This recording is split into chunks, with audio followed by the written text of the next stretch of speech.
Hello friends. In the last video we have covered first chapter of class 10th NCERT. So today we will cover the chapter number 2 acid base salt of class 10th. So we will start this chapter acid base and salts. So you have learned in your previous classes that the sour and bitter taste of food are due to acid and base. In your family you may have observed that many of the family members suffer from the disease of acidity. Why? Because of acids that is being produced in the stomach, which is HCl, by our digestive system. Here also the property of acid comes. Now then, firstly we will discuss the basics of acid and base and what are the indicators that we can use for defining acid and base. So assume that there is some acid in this container. Acid is present in the container, in this container.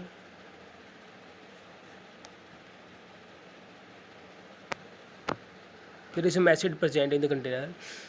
So to test which is acid and which is base, we will use a litmus paper which is like that. When we dissolve the litmus paper in the acid, its blue color will be changed into the red color if it is acid. This states that this is the acid. If there is no change in the color of litmus paper, then it will be a neutral substance. So this is how we define acid. Similarly in the base we will use blue litmus paper and there is no change, then means that this is base. And if there is change in the red litmus paper which will be blue, so it means that this is base. So this is how we define acid and base on the basis of litmus paper test. Now we will see how acid and base react with the metals. So firstly we will see the basic reaction, which is acid plus metal is equal to salt plus hydrogen gas. कोई भी acid low, for example HCl acid plus metal, metal मान लो zinc है, तो HCl की reaction zinc से हम कराएंगे तो इसके अंदर जिंक जो है वो हाइड्रोजन को डिस्प्लेस कर देगा, क्योंकि ये रिएक्टिविटी सीरीज में जिंक ऊपर आता है हाइड्रोजन से. तो यहाँ पे जो सॉल्ट बनेगा वो बनेगा ZnCl2 प्लस H2. तो रिएक्शन कुछ इस प्रकार से होगी.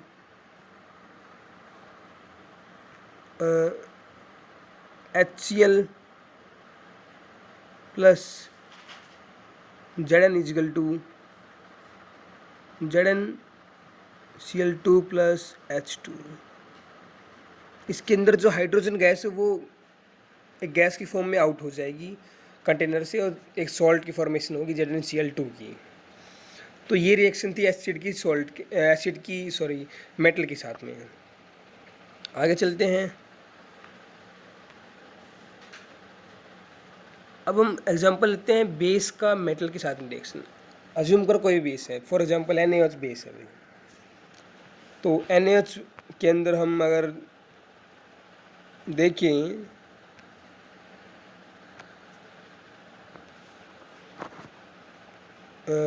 मान लो NaOH बेस है हमारे पास,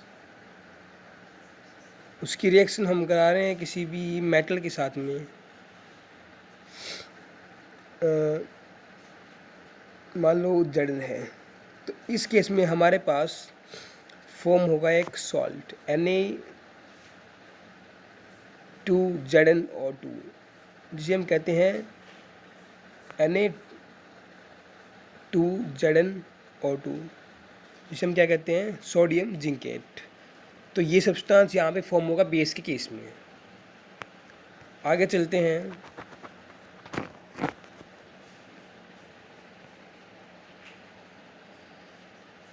अब हम रिएक्शन देखेंगे एसिड की मेटल कार्बोनेट्स और मेटल हाइड्रोजन कार्बोनेट्स के साथ में.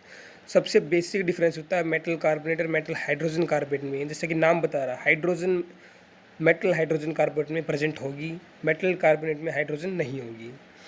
तो रिएक्शन देखते हैं। रिएक्शन सबसे पहले हम रिएक्शन देखेंगे लाइम वाटर वाली। तो ये एक टेस्ट भी है, अगर हमें पता करना हो कि लाइम वाटर है या फिर नहीं है ये, तो हम उसमें से CO2 पास करेंगे। अगर उसमें से CO2 पास करते टाइम कंटेनर में उसका कलर जो हो मिल्की टर्न हो जाता है, तो वो एक लाइम वाटर सब्सटेंस है कंटेनर में। अगर वो टर्न नहीं होता है तो वो लाइम वाटर नहीं है। ये एक टेस्ट है, CO2 टेस्ट हम इसे कहते हैं। और अगर हम इसी के अंदर एक्सेस अमाउंट में CO2 हम पास कर देंगे तो इसके अंदर फिर जो कलर था, मिल्की जो कलर टर्न हुआ था लाइम वाटर का, वो अगेन सेम न्यूट्रल हो जाएगा और फॉर्मेशन होगी कैल्शियम हाइड्रोजन कार्बोनेट की। हाँ, अब हम बात करते हैं रिएक्शंस की। तो पहली रिएक्शन ये है Na2CO3 जो कि एक मेटल कार्बोनेट है, उसकी रिएक्शन हमने कराई HCl के साथ, मतलब एक एसिड है। तो रिएक्शन में एक salt plus salt plus water plus CO2 बना। तो एक स्ट्रक्चर है, जब भी हम किसी मेटल कार्बोनेट की रिएक्शन एसिड के साथ में कराएंगे तो हमेशा एक सॉल्ट बनेगा, एक वाटर बनेगा, एक CO2 बनेगा। इसको हम याद करना चाहेंगे। यहाँ पे नोट डाउन कर लो इसको। आगे चलते हैं। सेम केस होगा मेटल हाइड्रोजन कार्बोनेट के साथ में, एक बनेगा सॉल्ट, एक वाटर, एक CO2, 3 चीज़ें बनेंगी यहाँ पे। आगे चलते हैं। अब हम बात करते हैं न्यूट्रलाइजेशन रिएक्शन की। जैसा कि हमने चैप्टर के स्टार्टिंग में ही बात की थी कि अगर किसी के स्टमच के अंदर एसिडिटी होती है तो हम माइल्ड बेस का यूज़ करते हैं। ऐसा हम क्यों करते हैं? क्योंकि हम जो एसिड का जो इफेक्ट होता है उसको न्यूट्रलाइज कर रहे हैं, और एसिड के इफेक्ट को न्यूट्रलाइज करने के लिए हम लेते हैं बेस। तो एसिड और बेस जब रिएक्ट करते हैं तो वो एक दूसरे को न्यूट्रलाइज कर देते हैं, और हम उसी रिएक्शन को कहते हैं न्यूट्रलाइजेशन रिएक्शन। तो न्यूट्रलाइजेशन रिएक्शन को हम कैसे डिफाइन करेंगे? The reaction between acid and base that neutralize both of them is called as acid base neutralization reaction। तो हम एग्जांपल लेंगे यहाँ पे इसका NaOH और HCl का। जब हम NaOH के साथ में HCl की रिएक्शन कराएंगे तो हमारे पास एक सॉल्ट होगा और हमारे पास पानी भी उस रिएक्शन से बाहर निकलेगा। तो यहाँ पे ये रिएक्शन परमानेंट है। जब भी हम किसी भी एसिड और बेस की कराएंगे तो एक सॉल्ट होगा, एक वाटर निकलेगा हमारे पास में। तो हमने अभी तक 3 रिएक्शंस की स्ट्रक्चर को हमने देखा है। पहली रिएक्शन हमने देखी थी, पहली रिएक्शन, हाँ, ये acid plus metal is equal to salt plus hydrogen gas.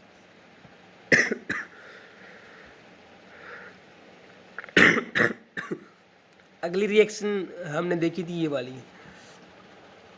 Metal carbonate वाली। ये हमारी सेकंड रिएक्शन थी, इसको भी नोट डाउन कर लीजिए आप। और थर्ड रिएक्शन हमने देखी थी base plus acid is equal to salt plus water which is a neutralisation reaction. तो इसका भी एक स्ट्रक्चर है, इसको भी आप याद कर लीजिए। ठीक है, आगे चलते हैं। अब हम बात करेंगे reaction of metallic oxide with acid. For example कोई भी मेटलिक ऑक्साइड लीजिए, आप सोडियम ऑक्साइड लीजिए, Na2O। उसकी हम रिएक्शन अगर किसी भी एसिड के साथ में कराएंगे, फॉर एग्जांपल HCl ले लीजिए आप, Na2O,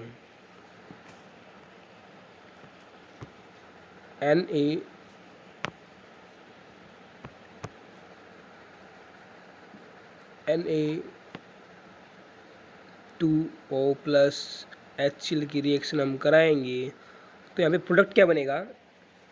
अगेन वही सॉल्ट, यहाँ पे में फॉर्म होगा रॉक सॉल्ट प्लस वाटर। तो ये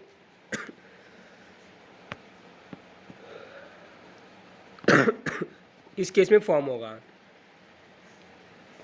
तो ये रिएक्शन है मेटालिक ऑक्साइड की एसिड के साथ में। आगे चलते हैं। तो अभी तक हमने 4 रिएक्शन कवर कर ली हैं। फर्स्ट रिएक्शन थी reaction of metal with acid, second reaction थी रिएक्शन ऑफ मेटल कार्बोनेट या फिर metal hydrogen carbonate with acid, third reaction थी हमारी acid base neutralisation reaction, fourth reaction हमने कवर की है मेटलिक ऑक्साइड के साथ में एसिड की रिएक्शन जो हमने फिलहाल देखी है जब हमने NaO को रिएक्ट कराया एसिड के साथ में, एसिड के साथ में। आगे चलते हैं, यहाँ तक क्लियर। अब हम बात करेंगे reaction of non metallic oxide with base.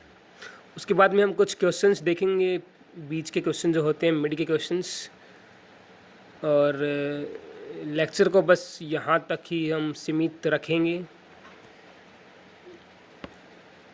चलो ये भी reaction of non metallic oxide कर देंगे। अभी हम क्वेश्चंस करते हैं। तो क्वेश्चन नंबर फर्स्ट है, why should curd and sour substance not kept in brass and copper vessels.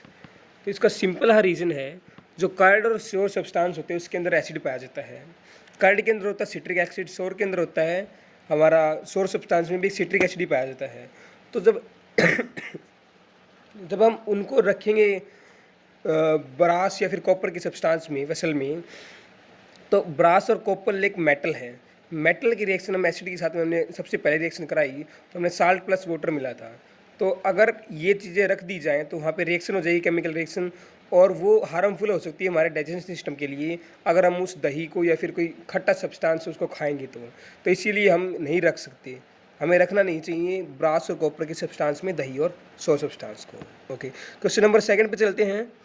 Which gas is usually liberated when an acid react with metal, illustrate with an example, how will you test the presence of this gas. तो यहाँ पे जब हम किसी acid को, for example HCl ले लीजिए, HCl की रिएक्शन हमने कराई मेटल के साथ में। मेटल लीजिए आप, जिंक ले लीजिए, जिंक प्लस HCl हमने बनाया था क्या, ZnCl2 plus H2। Hydrogen gas यहाँ पे इवॉल्व हुई थी, ये इसका एग्जाम्पल होगा, आप एग्जाम्पल लिख सकते हो। और यहाँ पे हम स्टेट को भी डिफाइन करेंगे कि which is the state of the HCl and which is the state of hydrogen gas as well. So अगर इस गैस को हम प्रेजेंस को हम टेस्ट करना चाहते हैं तो इसके लिए हमें एक टेस्ट करना होता है, वो होता है पॉपअप साउंड टेस्ट। हाइड्रोजन जो गैस होती है वो हमेशा जब लिबरेट होती है तब पॉपअप साउंड देती है, तो उस आवाज़ से हम पहचान सकते हैं कि ये हाइड्रोजन गैस है, ये इसका टेस्ट है। क्वेश्चन नंबर थर्ड पे चलते हैं। Metal compound A react with dilute hydrochloric acid to produce effervescence. The gas involved extinguishes a burning candle. Write a balanced chemical equation for the reaction if one of the compound formed is calcium chloride. तो यहाँ पे balanced chemical equation हमने first number chapter में देखी है, first video में। अगर आपने वो वीडियो नहीं देखा है तो आप डिस्क्रिप्शन बॉक्स में लिंक पिन किया हुआ है, उस पर जाके आप देख सकते हैं। तो हमने माना कि कोई ये कंपाउंड है, वो रिएक्शन करता है, मान लो कोई ए कंपाउंड है, उसकी रिएक्शन हुई HCl के साथ में, उसने प्रोड्यूस की एक गैस जो कि बर्निंग कैंडल को एक्सटिंग्विश करती है, तो ऑब्वियसली भाई CO2 गैस होगी। तो CO2 गैस कब प्रोड्यूस होती है, जब हम किसी मेटल कार्बोनेट या फिर मेटल हाइड्रोजन कार्बोनेट की रिएक्शन कराते हैं HCl या फिर किसी भी एसिड के साथ में, कोई भी एसिड हो सकता है। तो यहाँ पे जो ए कंपाउंड है वो है मेटल कार्बोनेट या फिर हाइड्रोजन कार्बोनेट। तो हम यहाँ पे किसी भी मेटल कार्बोनेट को हम ले सकते हैं, मान लीजिए कि Na2CO3 है जो हमने पहले देखा था, फिर यहाँ पे रिएक्शन करा के NaCl और CO2H2 बना के जो भी यहाँ पे बनेगा, इसके बाद हम रिएक्शन को बैलेंस कर देंगे। तो यहाँ ये क्वेश्चंस ख़त्म होते हैं। तो आज के लिए इतना ही। धन्यवाद for watching my video. Thank you.